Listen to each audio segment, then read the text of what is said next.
All right. Good morning, good afternoon, and good evening, everyone. Thanks again for joining us for another 60 minutes of unscripted .NET entertainment here on the On.NET Live show. Our mission is to empower the .NET community to achieve more. I'm your host, Luis, and with me are my co-hosts, Cam and Scott. And with us today, we have Sibila, who's joining us to talk about just different lessons on that she's learned over the years working with .NET, pitfalls, just in general, what her experience has been over the past few years. But before we get started, Sibila, would you like to introduce yourself and tell us a little bit more? Yes, of course. Hello, everybody. My name is Sibila Spalding, and I'm currently consultant with Microsoft Federal. Prior, I had been a consultant with Microsoft Corporate Cloud and AI Industry Solutions Delivery. We primarily deliver solutions to our biggest customers, and those solutions can be any range of technology stacks or, as a matter of fact, even layers and types of solutions. I started my career back in the early 2000s. I actually came as an exchange student to the States in high school. And once I started looking into college, I wanted to go into law school. I was able to take some classes. However, I to support myself to school, I was doing a lot of game industry, media type of work where I was covering E3 Entertainment Expo. I was interviewing and working with various game developers, and I helped start Confound, one of the esports fan-based platforms that we had in the early 2000s, esports EA. Uh, with that work and having my own esports team that I was not only a member and a captain, but also was managing, I started learning quite a bit of front-end technologies.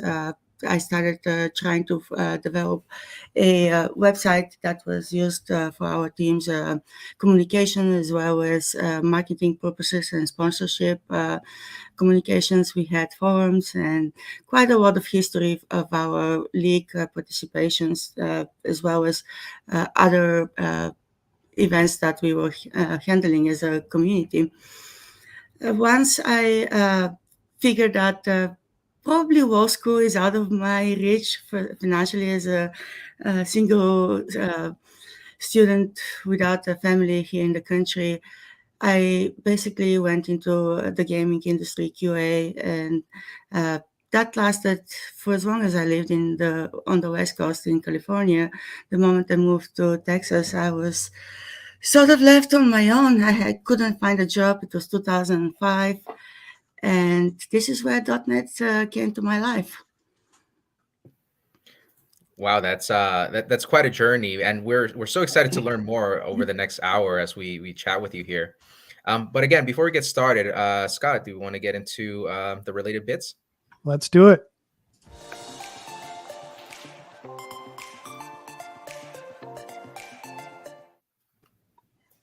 All right. Welcome to the Related Bits segment of the show. What we're looking at today on the screen, if someone would be so kind as to show the vanity URL on the screen here. I'm that somebody. Sorry. I tried to throw somebody under the bus without naming names. I see I was effective there. So what we see here is some library guidance that's published out to learn.microsoft.com. In a nutshell, what you're seeing here is this is guidance on what to think about and why when building an open source library with .NET technologies. There are 5 pillars or 5 qualities that you should focus on as you're perusing this guidance. Number 1, your library should be inclusive. It should also be stable and evolvable or malleable, as I would say. It should be debuggable and also trusted. Now, when we talk about open source libraries, there's a ton of things you should consider, obviously. I wanted to focus on just 2 of those in this guidance here today. The first area is versioning, which you'll see in the table of contents over here. If you were to dig into this guidance, you're going to see things on semantic versioning. If you're not sure what that means, read on and you'll learn all sorts of good stuff. There are various ways you can set version numbers in .NET libraries. 4 of those are showcased in this doc. We have the NuGet package version, we have the assembly version, we have the assembly file version, and then this assembly informational version, which I suspect at the bottom here is a lesser known area. The other thing I will point you to in this doc is breaking changes. As developers, we absolutely love to go in and make major refactorings to our code base without necessarily thinking about what's the impact on the consumer, the end user. There are 3 different types of breaking changes we talk about in this doc. Source breaking is the very first area. An example of this would be, let's say you add a new method overload, and that introduces some ambiguity in method calls. Second area I'll point you to is a behavior breaking change. Now, this could be something as simple as you fix a bug in your open source library, and that impacts the consumer in that maybe they were exploiting that previously flawed behavior in the library. Finally, we have the binary breaking change category, and this is as simple as just changing the public API surface in your library. So again, if you are creating an open source library in .NET, do take a look at this guidance. And with that, I'd say let's move on to the hallway track.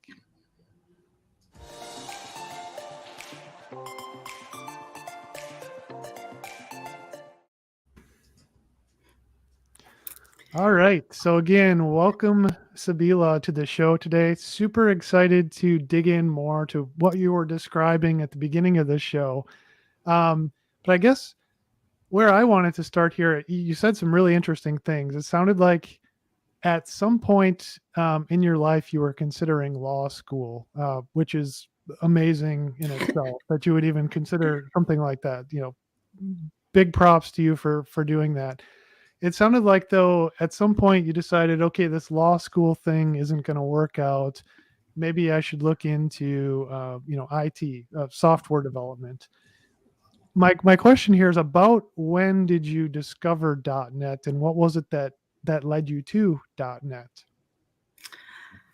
Actually, let me give you a little bit further back story, the origin. I was born and raised in Bulgaria during the Eastern Bloc time. So computers or commerce or free enterprise were not something that I grew up with. My uncle, he was a programmer in the government, putting some global stuff. I'm not even sure what, for whom, or how. I just knew he was a programmer and he had a computer. That's about it. My dad, he was a doctor and he had a 8-bit and then 16-bit machine that they used to create patient files and print out diagnosis and such. So I spent quite a lot of time in his office playing games when there was no babysitters. There was no way, no other place to be. So I started learning and loving computers very early on. I actually took my first DOS class when I was 6 years old because my dad got tired of trying to have to start the games for me. So he wanted me to learn how to boot from a diskette and all those things. And one of the interesting things is somebody who is also not very neurotypical, I learned how to do math with a computer before I understood what math is and how to do it in my head, which is a very different origin than most kids go to. I also grew up in a household with 3 different languages, and no one told me that the words that are being used interchangeably belong to different schemas. So I try to go out to kids and use just all the words that I know, not realizing that I'm talking to people in Russian, English, Bulgarian, and whatever else I have come up with, because apparently at the early age I made up my own language as well.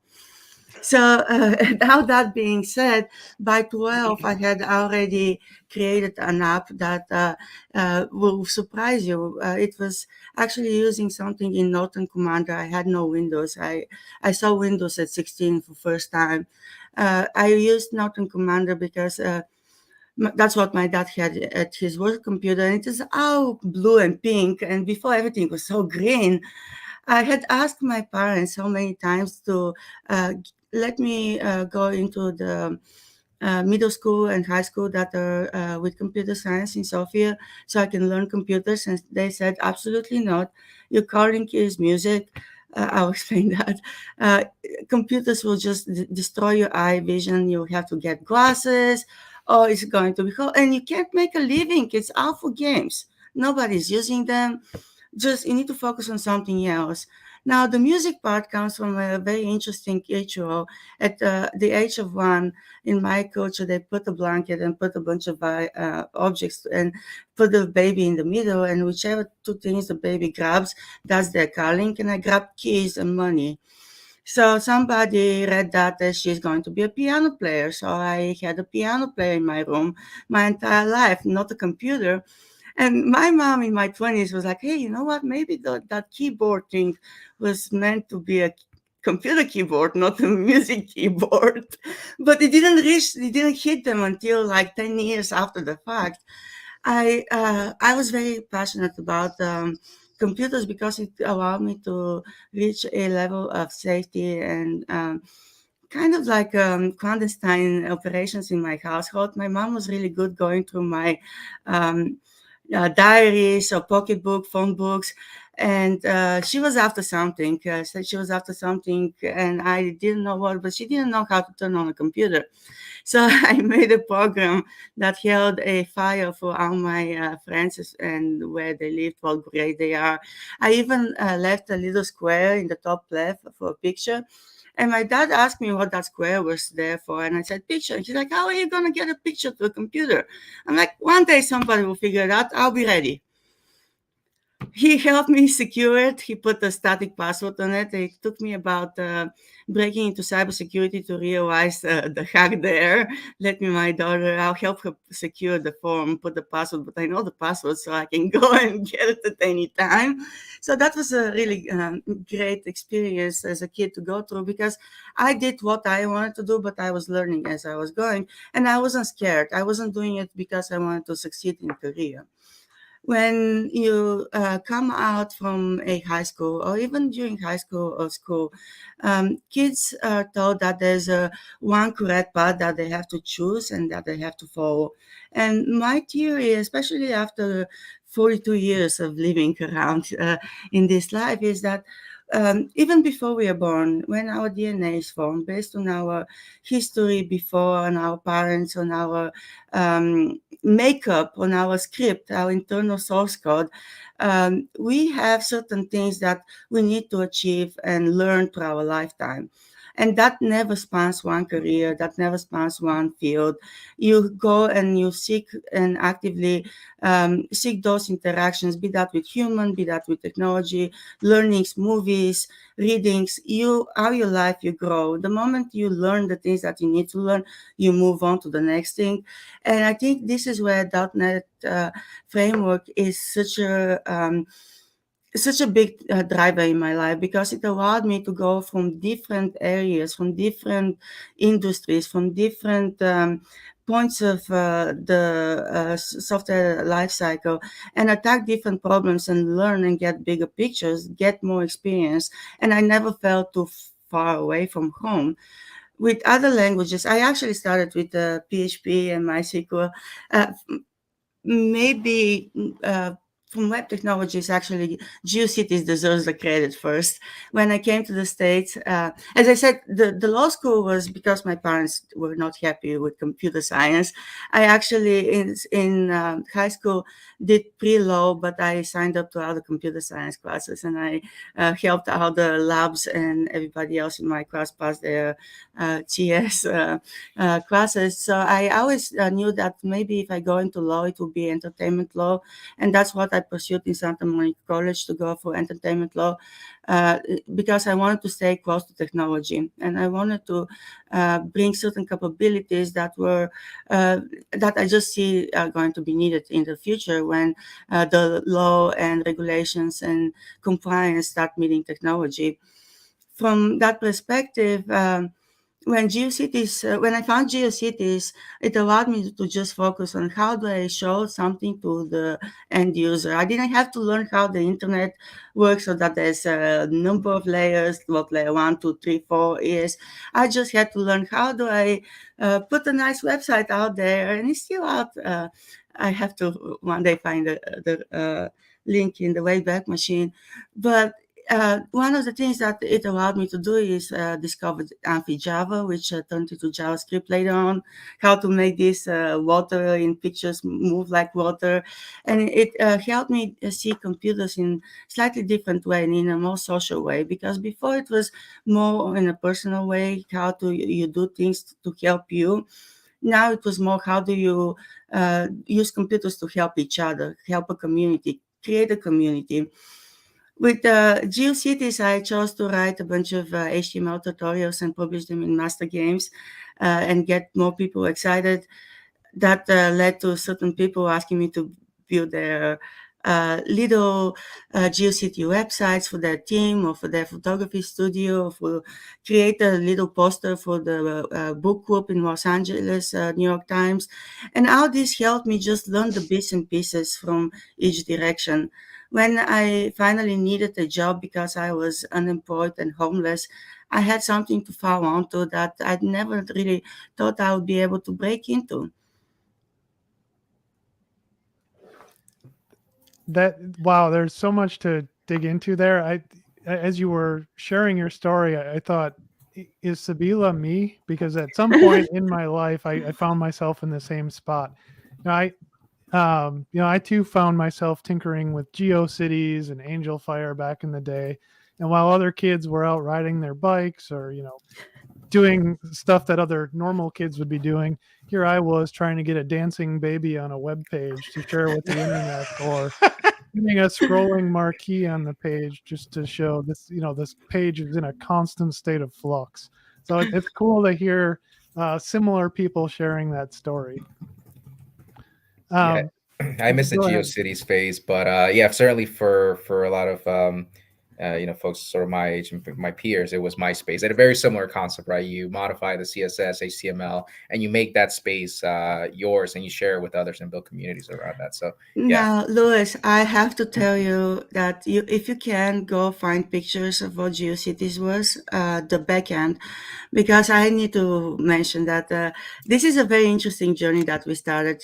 You used to have to go and log into this GeoCities portal and go to the backend, and you got a little box where you wrote code in, and you click save, and it showed on the front end or preview. You could preview. Then we went through a period of 20 years of IDs. There was the Visual Studio, all the other ones that came afterwards. And now we're back to here's a browser, here's a box, write your code and showcase it. There's I think there's a spiritual equivalent that sort of arose recently, NeoCities, and I think it's trying to get into that spirit as well. But it's really fun to look back on a lot of those elements, like the dancing babies that Scott was talking about, or the visitor counter and things like that. Yeah, I posted my tag. If somebody can figure it out, there's some funny things to see on there, like a list. I wanted to show that I can do a credits line rowing. I didn't have the data, so I made up data. Said this is a list of my boyfriends, and it's a bunch of pictures of Brad Pitt. I wanted to showcase that I can do it, but I didn't have the data, so I just made up data. But why not? I mean, that's what we do nowadays when we do development. One of the things that I found very fascinating, especially the GeoCD and moving to the various IDs, not our IDs were made even. And I started doing the PHP MySQL because that's what it was available in my hosting provider on my dedicated server in 2000. So you can imagine things have changed, although my you would see that as I progressed in my professional career, Sibila-R.com has been mostly without a website.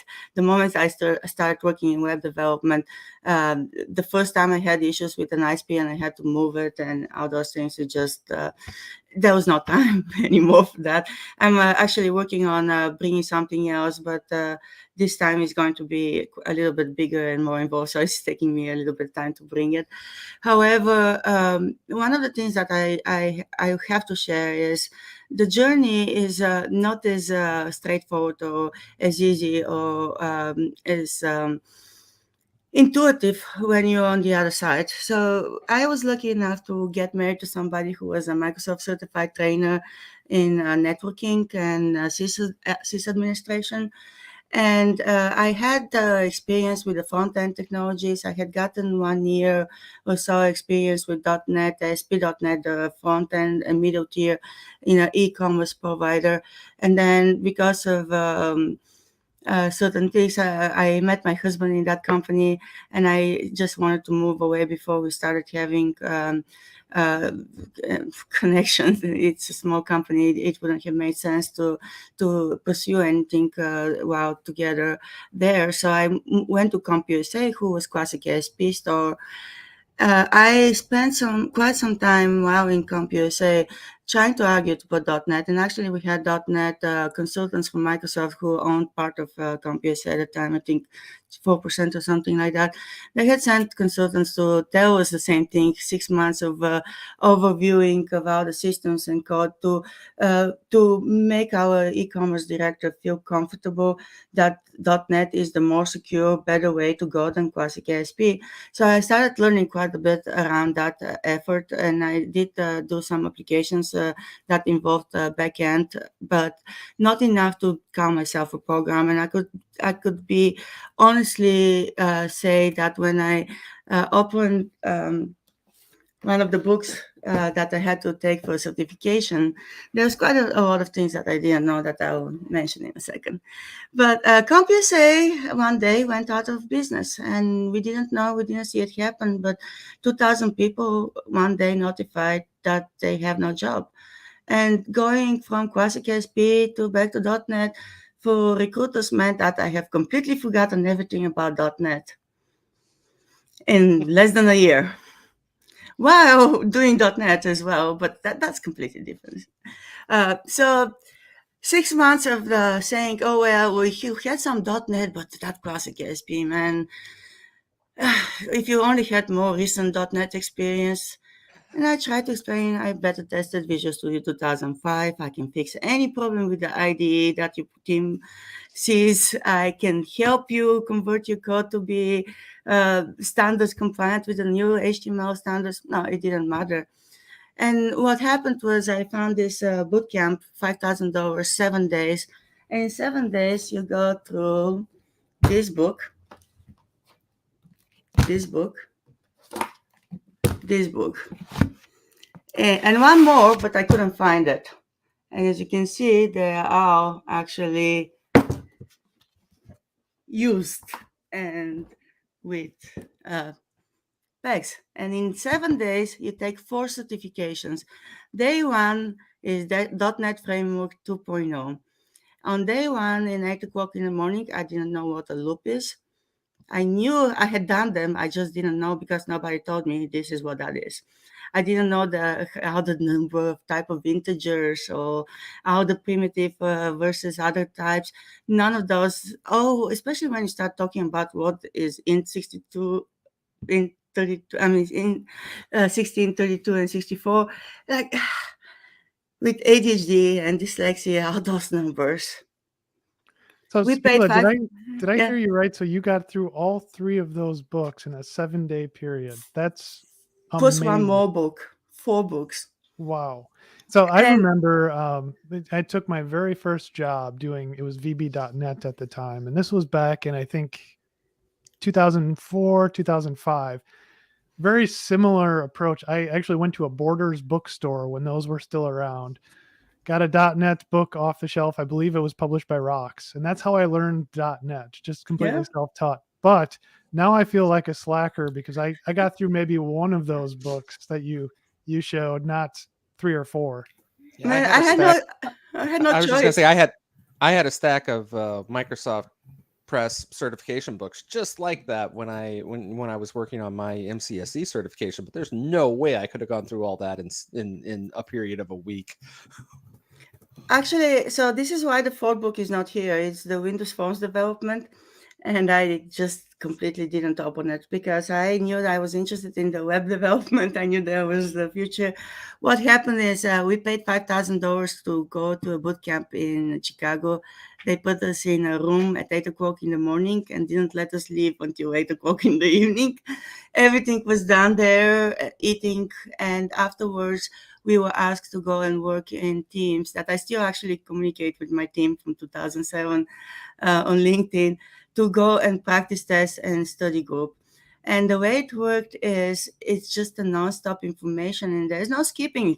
They're going very, very fast, faster than I could keep up.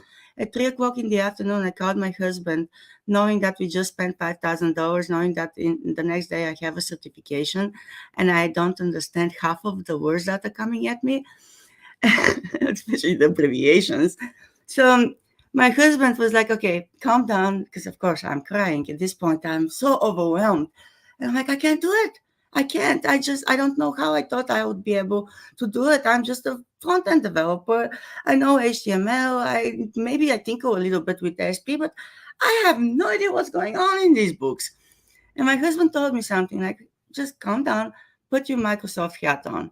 I'm like, I don't even know what that means. It just makes no sense. I didn't even bring a hat. I don't wear a hat. And he's like, okay, the way those things work is just a way of you learning how to handle the questions and the answers, what to look for, what to avoid, how to deduct the wrong ones from the right ones, where the small intricate parts. If you, he's like, don't worry if you're trying to remember everything, even if it feels like you're not, it's there, it's imprinting, it's happening. It's just, oh yeah, the ink wounds or spaghetti code. Man, those things. But I ended up just doing that. So he told me to focus more on the practice tests because it puts me into the right mindset to look for the right patterns and to let the knowledge sink in. So what happened? The first time I tried to take the .NET framework, which was day 2 of the bootcamp, I failed by about 60 points or so. On the ASP.NET Web, which I studied probably the least, I passed with 980 or something like that, and I was actually within the first 2 million people in the world to pass it out of quite a lot more. Actually, I was the first 1,000 or 1,200 in .NET SP out of 2 million who tried to pass it. There's a certification somewhere. The distributed application, everybody, and this was kind of scary. So the second certification was web applications. The third one was Windows, which I skipped, and I just passed my .NET framework instead with fine colors, almost perfect score. And the only problem that I had to pick up was interoperability and error logging and reflection. So the things that I had worked the list or knew the list about that existed, I couldn't understand at the time what was that all about. And when it came to distributed applications, they said this is the hardest test of all of them. This is the hardest certification. Not even 1,000 people have passed it yet, and I got 980 on it. So, and this is where my confidence grew because I took the certification in Visual Basic. I had not done C# code yet. I don't even remember if I had actually interacted with C# code. Chances are not. And while I was in the airport going back home from this boot camp experience with my brand new MCTS certification, I got a call by Briley and Partners who said that they have a developer position for C#.NET developer. And 2 weeks later, I was my day one at Briley and Partners working with C#. And I didn't feel like I'm working on a foreign language or a new language. I was able day one to start working. And of course, even now, when I switch between VB and C#, the semicolons or certain things in the syntax will get you. But like, I even do the same thing through JavaScript as well. Yeah, it's always interesting to you talk to folks who have been in the .NET ecosystem for a while. Many of them got their start with VB and later transitioned to C#. In this case, it sounds like the switch was made entirely because of a job opportunity that came your way. Yeah. When you switched to C#, was there anything in VB that you missed in making that transition? No, actually, C# helped me more because even now, when I go back to VB.NET, there's certain things that feel kind of uncomfortable, like leaving open things without closing a line. I know the code is closing the line, etc., but C# gives you that a little bit more of a structured way that you abide, and the syntax and the readability is quite a lot more. Where with .NET, the VB versions of the .NET framework, there's quite a lot of things that like the dim and all those things is a lot more characters heavy than actual separation visual. So it's easier for me to read the C# code than VB.NET code, especially the lines and everything else that are being drawn can be.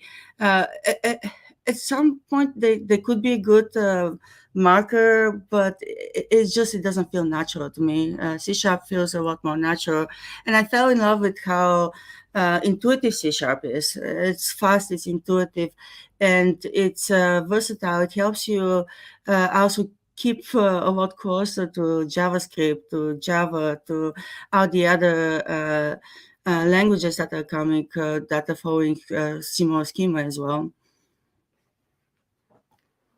Yeah, I remember in my case, I had made the switch from VB to C# not by choice, but because I was forced. We were switching from ASP.NET Web Forms at the time, which I'm sure you've used, Sibila, Yeah. to MVC. And it was the new Razor View engine that we wanted to use that I believe only supported C# at the time, or supported it well. So we were forced to make the switch. The other factor was something Cam actually pointed out in chat here. That was the curly braces. We found that we were writing a lot of JavaScript at the time, and context switching between VB and JavaScript was not great. One used curly braces and semicolons, the other did not. So it was those two things. Cam, did you want to share more? It sounded like you had something on your mind there. No. I was just interacting with our viewers, talking about the about how we got into C#. A lot of folks seem to come from VB and end up in C# somehow. Yeah, I was going to make that comment too that Myra made is the resilience. That's a valuable lesson. That there is no shame in failing a test and retaking it. Oh, no. Actually, this is something I would like to talk about, and I'm very passionate about. I have to admit I did have some abuse coming from my childhood, and I don't want to blame my parents because they were just raised that way. So for them, that was just how things should be. It's not all my parents, but there's certain things that in this culture would be viewed as abuse, and it can set you in a mindset where failure is not an option. So, which is counter opposite of growth mindset. There are a couple of things that are very interesting about my journey inside Microsoft once I came here 4 years ago. I came as an ENTJ. I don't know how many people know what that means, but it's essentially extroverted, intuitive thinking and judging personality type.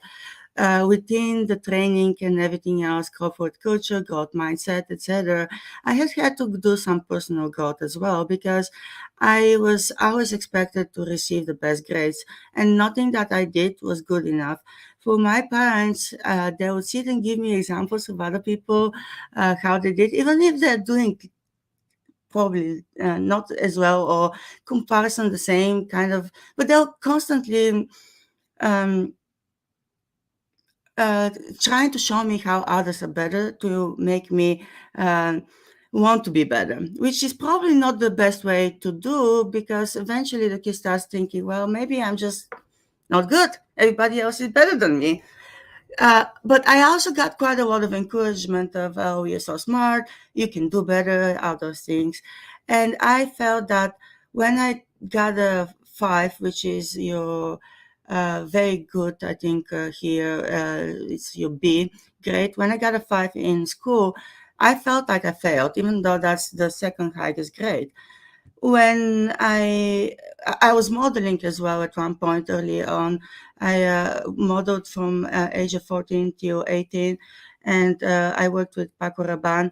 Actually, to be selected to work with Paco Rabanne, who is one of the um, greatest designers in our modern history, I felt like I had to hide it, because I was afraid of the fact how I got the position, which is another one of those just keep on going. I had to backfill for somebody who just didn't want to do the footwork. But at that point of life, I was taught that you have to succeed, you have to be successful, and everything else is just will sped on you. So I took every failure, even if it was a weight gain, or even if it was a pimple or blemish, I took it as I did something wrong. When my health was acting up, I thought it was me, because I was being taught it was me. So when it comes to certifications, those certifications, I put myself through them. So I held myself to the same standards as my parents held me. Coming to Microsoft, my managers told me, hey, just go and take it. There's nothing wrong in failing it. Nobody will find out. What you will find out, however, is exactly where your gaps are and what you need to learn. It will also give you a boost if you have not studied, that you already know some of it. And that's kind of an important mindset to have, that just because you fail one exam, or just because one exam might be very hard, don't feel like it's not for you. Just go take it, see how to make it you. So I'm Now curious, that, Sibila, like, yeah. so what exactly was it that led you to working at Microsoft? Was there some pivotal moment that occurred where you got your opportunity and you said, I'm going to take it? Um, so if you ask my friends who I have worked through the years with, they would have told you that I would end up in Microsoft mothership, but they would have bet you that I would have been there much earlier than when it happened. I was going everywhere. I went to work with, dressed as Microsoft consultant starting 2007. The moment I got my certification in e-company shop access, I was wearing the clothing. It wasn't the cool way. I was proud. I was actually getting energy from the brand. When I saw, and I still keep those things at my desk, not because of anything else, because I get energized, because I started as a fangirl. I still have this little, that was SP.NET user group, pocket group. They'll tell you probably this has been gone for maybe 10 years as merchandise. But I spent more time in the Microsoft Office before I started working at Microsoft than since, because I'm working from home mostly. But I loved learning, and I loved the fact that I didn't have to necessarily learn everything, but I could do quite a lot of things. Like I could go and take just enterprise libraries from our enterprise library and do things that I wanted to do. Like, for example, when web forms came, MVC came, I worked on this framework that was MVP VM, Model View Present View Model. And I thought, hey, uh, that whole API part of MVC. It's pretty awesome. I wonder if I can bring it into my web forms. I used the structure map, not Unity at the time, but it took me less than a couple of weeks to go find the libraries that I needed to and to convert them and to put them in web forms before it was actually available as a standalone web API product. And this has happened a couple of times, and I don't think most people realize that the documentation and everything else to do that is out there. When I listen to or read people on social media or in jokes, they always talk about Stack Overflow. If you look at my history on any computer starting back in 2007, I have spent arguably 90% more time on our docs and MSDN docs than Stack Overflow. I have never actually gotten anything useful from Stack Overflow. Maybe I have gotten in the direction to get to where it is, but our documentation, even sometimes that when it's lacking certain things, it allows you to go and do your own thing and fix it. Perfect example for that was there was a user conference at RealPage for one of the products that was based on Kintico. We had worked for 2 years on that CMS. We bought the backend code to be able to try to do something with multi domains and such. It worked perfectly in demo. It worked perfectly up until the Vegas conference. And at Friday, 5 o'clock or 7 o'clock, my manager is like, "Hey, I'm in a hotel room. This thing is working really bad. Can you precompile it?" So I'm like, "Yeah, sure." So I precompiled it, went deployed it to the production environment in the data center. I had to drive to the data center, and the application starts working completely. So now, this was an entire night, an entire day of me trying to troubleshoot and figure what's wrong and how to make it work. Of course, I reverted it in production, but in development, the story was just starting. And in the middle of my sleep, after I had stared for 16 hours at code, I saw what the problem was. I actually realized that maybe a factory is not launching and everything is filing from there. I went and read the documentation again, and under the factory provider, there's a little message saying it's turned off for precompiled solutions because of lack of testing. So at this point, I'm like, okay, solution found, make your own factory, do the same thing they did, but this time enable it for precompilation, test it, make it work. If it was open source, everybody would have gotten that fix. It wasn't at the time. So I think this is one point for you guys in your code for making it so now. So I have to ask Sibila, I saw the little Telerik guy that you held up. Yeah.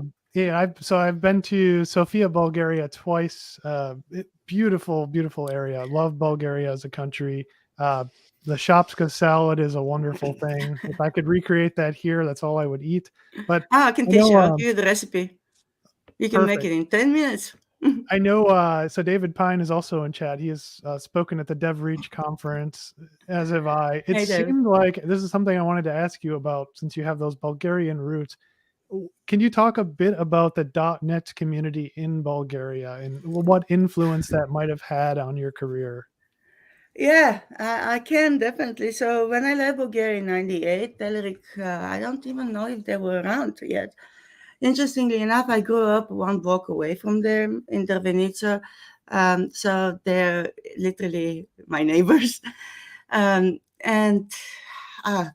so the way I found out Telerik, I loved their products. I used them quite a bit, starting in that first e-commerce provider. They used them there. And I fell in love because of how great the UX portion customization was early on, and it didn't matter what, if it was the VB.NET or the C# ASP.NET, or it didn't matter, it worked. Now, when I went to Briley and Partners, I suggested, oh, actually, they might have already even had them there. And I was looking, because we were doing a white label solution, and we are creating also a business language, scripting language to compile into assemblies as well as part of it. We had some issues that I needed support with. And every time I went to their forums and left the support or answered the support, I was wondering, how come there's so many Bulgarians working there? All those names. One day I saw this guy, his name was Rumen, and his last name was very, very Bulgarian. And I went to my lead and I'm like, look, there's no way this guy is not a Bulgarian. He is Bulgarian, I can guarantee it. He's like, yeah, well, they're from Sofia. So I scrolled down to the footer, and sure enough, they're a Bulgarian company. I had no idea, and I'm not the only one. I worked at one point I was a ISV for Progress in Telerik before coming to Microsoft, and I worked with a account representative, Nikki, who actually went and interviewed in Boston for a role to Progress, not realizing that a Bulgarian company was involved at all in the mix. So it was not very well known. I was actually shocked to find out that that was happening. And now actually Bulgaria is a huge center of IT, and now is driving center in Europe for AI innovation as well. My nephew, he was enrolled in the Telerik Academy at 6 years of age, and he's now in college doing IT, CS type of degree. And I have to admit, in 2013, when I went to visit last time in Bulgaria, he wanted me to help him with his homework to just see. It was the Telerik Academy homework. And I looked at the IDE, they weren't using Visual Studio, and I looked at the code and what they were trying to do. I believe it was either C or C++, and I'm like, man, nope, you're on your own. I'll need at least a day to learn the IDEs, let alone what's happening. But this is the part, like if you hold out my history and like our common experiences true, we seem to be more in tune and more adapted to our tools and not the languages necessarily. We can change the languages as long as you don't change our tools. The moment you try to change the tools, and things get a bit messy. So I wanted to ask, you've talked about all these fantastic experiences. It's an amazing career that you've described to us. Now, let's say you're given an opportunity to mentor some newcomers to the industry. They want to find a way to succeed and take a path similar to yours. What advice would you give someone like that? What are some lessons learned that you would pass on to them? Yeah, the mistakes that we made. Early on, there was two camps, open source and closed source.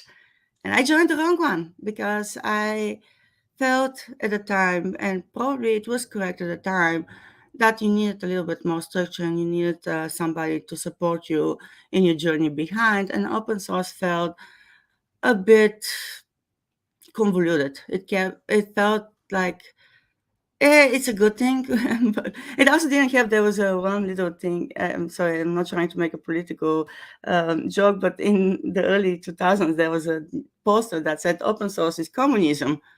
I'm like, I come from there. I definitely don't want any of that. But that was me at like 19 or 20. So now, after all those years and after working with open source as well as seeing what we have done opening our source, I think there's actually quite a lot of positive from using that kind of technology. So I changed my mindset as I went because my experiences led my mindset. I didn't let other people's opinions hold it.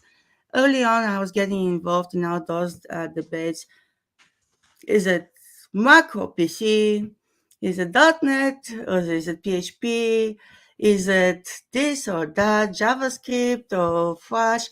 No, I think if you focus on being loyal to a specific language, specific stack, specific technology, you're holding yourself back. You have to learn what else is available and when to use what is the right tool for the right reason. And you have to also learn the things that you do not like as well, because sometimes you would find yourself in jobs where you have to move a client from one technology stack to another, or you have to actually maybe help them realize what are the potential pitfalls or benefits of each other. If you don't know your competitors, or you don't know what else is out there, or what other languages offer, then you don't know that necessarily your solution is a solution and not a blocker more than anything else. Yeah. Are there any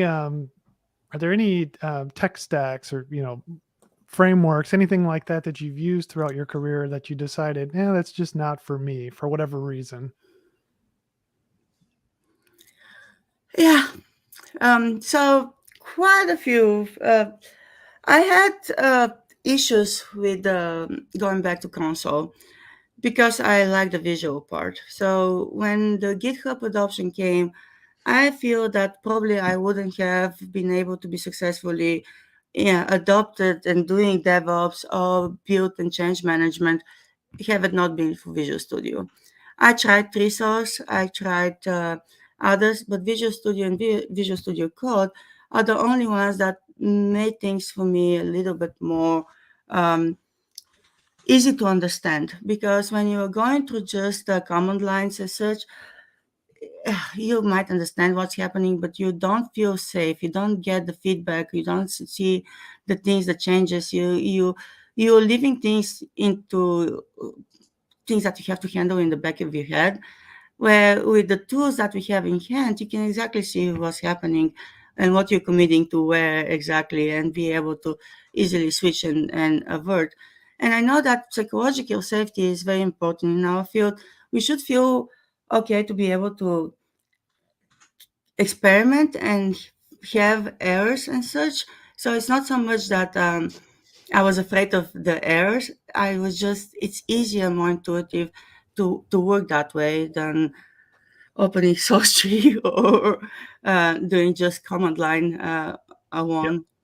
Yeah, you said something again that resonated with me there. You said the console was not for me. For me, it was the web development that was my gateway drug into the industry. It's that instant gratification you get when you see something change on the web page in front of you. That's what hooks you and makes you crave more of whatever it was you just accomplished. And I suspect the same is true for a lot of folks that are just getting into the industry. That's kind of where they get their start, building a video game or a web page or a mobile app. Yeah, oh yeah, definitely. There's no better way to learn than to have something to do and go ahead and do it. When I had to learn a new stack for a project, like for example, I had to learn Flex and ActionScript. What I did was I went and found a way to build a shop in both in order to be able to understand everything and to build a client solution eventually. Dynamic one that was driven based on dynamic data. So that over there was also another stack that I stayed away. Flash, I never ActionScript. I just did one project because I had to, but I couldn't get over the Flash way of trying to merge video editing with web development. I just didn't get that part. Um, there's quite a lot of tools out there that are very good, that are better than others that I would select over. However, some of the things that I had done in the past was very uh, passionately argue against PHP at enterprise, and actually had removed a couple. I was hired to go and convert teams from PHP and or Java stacks uh, to .NET, and I could say that if I had to convert them to any other framework or language, the venture wouldn't have been just a couple of months to 3 to 6 months. It would have been much longer, and that's the brilliance of our tools, and the fact that we can now support over 150 or however many languages, I'm sure more now, with the .NET framework. It allows you to learn a framework and not worry about the language until it's needed. And then you just go and learn the language.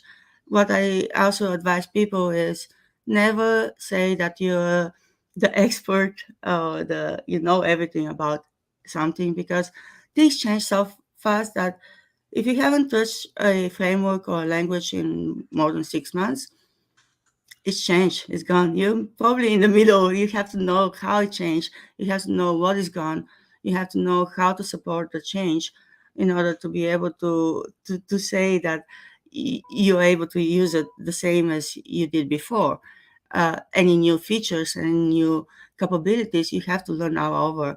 If you approach with the mindset of I'm an expert, I know everything, you're just going to hold yourself back, and you'll make the mistakes that will keep you behind.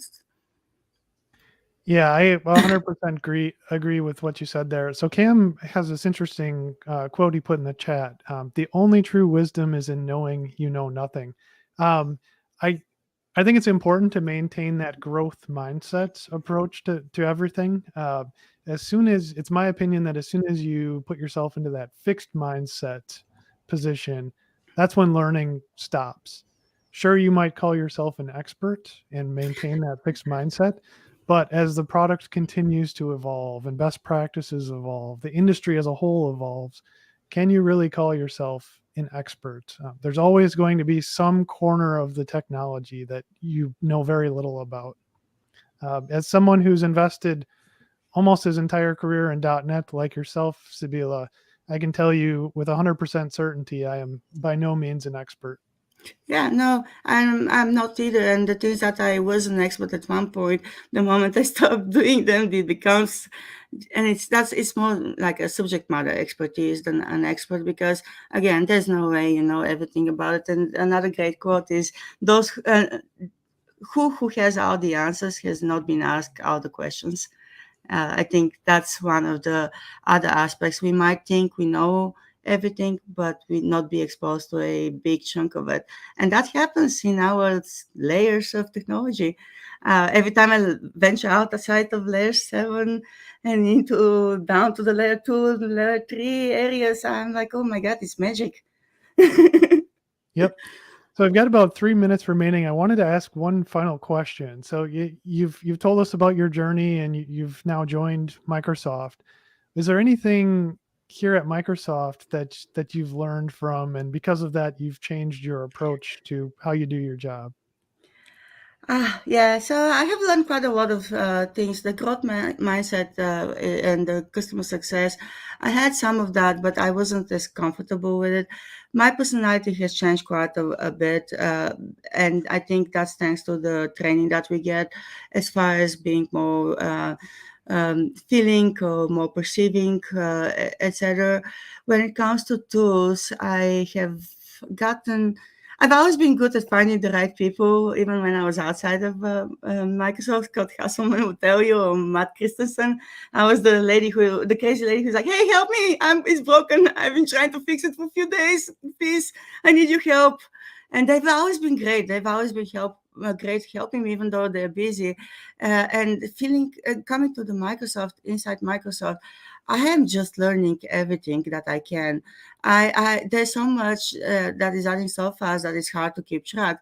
But one thing that I just did, because thanks to you guys, I had been postponing the GitHub enterprises, or the GitHub training and certification for a while, because I've been doing a lot of Azure DevOps solutions and projects. With you guys, I actually just had my first entirely created PR on an iPhone. I forked the repository on my phone. I did the changes in Safari, GitHub, mobile browser. I tested them on Safari mobile browser, and I did the PR through my phone as well. And I don't think I would have been able to do any of that even a week ago. That's how easy our tools are. Like, I didn't have to go read anything. I didn't have to watch videos. I didn't have to worry. I just asked, "Hey, Dave, mind if I make this change?" He's like, "Go ahead. Good find." And 10 minutes later. Shameless plug, but if you've ever tried doing that workflow on a Surface Duo, it's perfect. I will have Yeah. to. Yeah, I was just going to say something in the chat actually about the I use GitHub code spaces on my Surface Duo and that's quite the experience. It's everything, a full IDE on a little screen.